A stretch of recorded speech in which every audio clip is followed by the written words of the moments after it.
What up, everyone? I'm the one, the only Jack Slater. You know my name, my game, my claim for fame. Let's get this going. Let's rock and roll with Jason. Yeah, we're doing Friday the 13th. Pamela's Tale.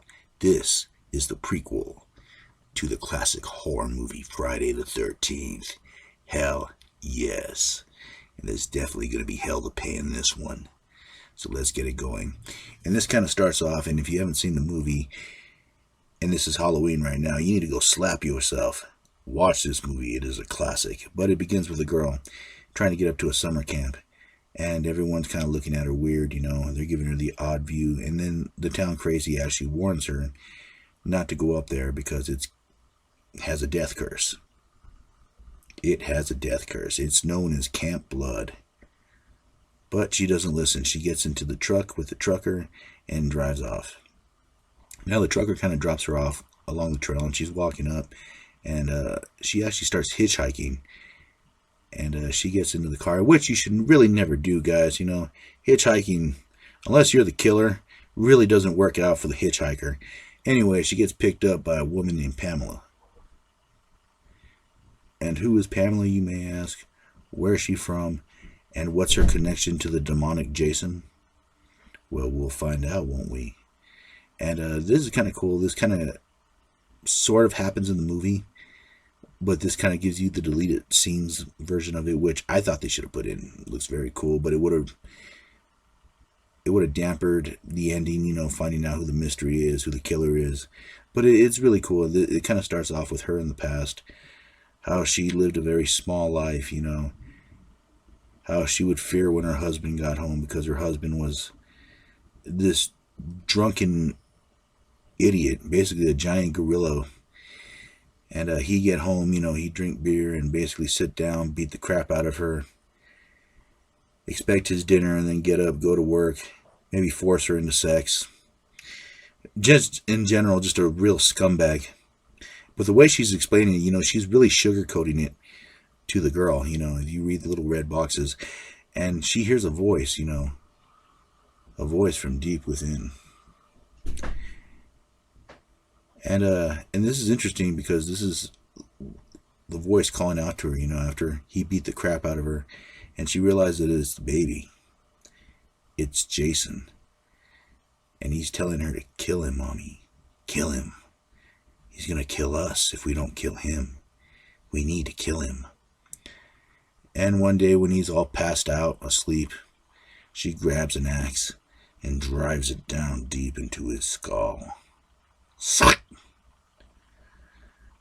As she feels the blood and guts curdle, bend as the flesh and the bone crunch as she hits again and again and again, bathing herself in her husband's blood and guts, the gore all over the place.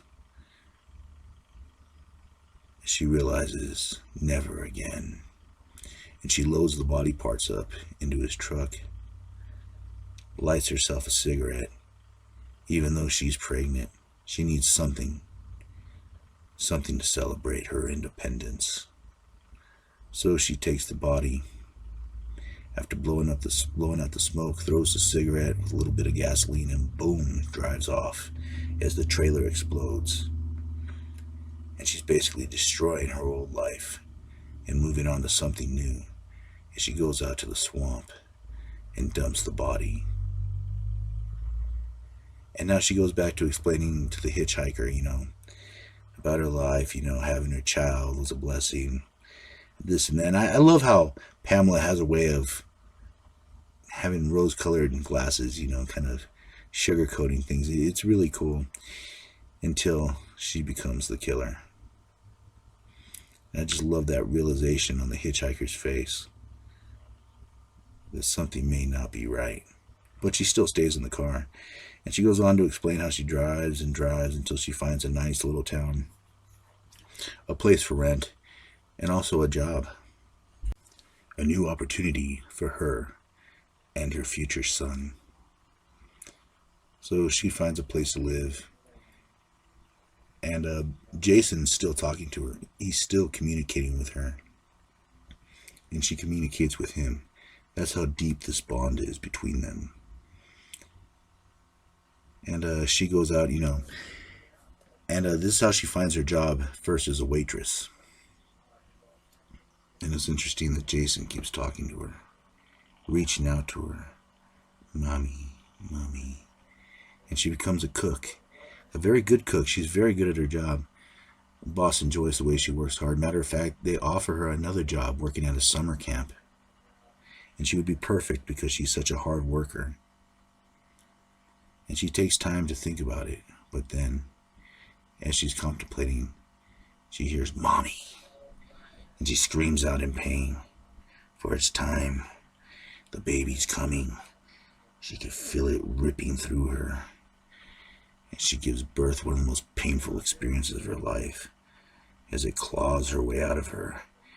And after pain, she feels nothing but bliss, joy, that she finally carries this bundle, Jason, her baby boy. And where others shriek back in fear, she sees nothing but joy, her perfect baby. Jason Voorhees is born. And her mother loves her little baby boy. And what will happen the next time, we'll find out. And I'll catch you on the flip side. Yeah.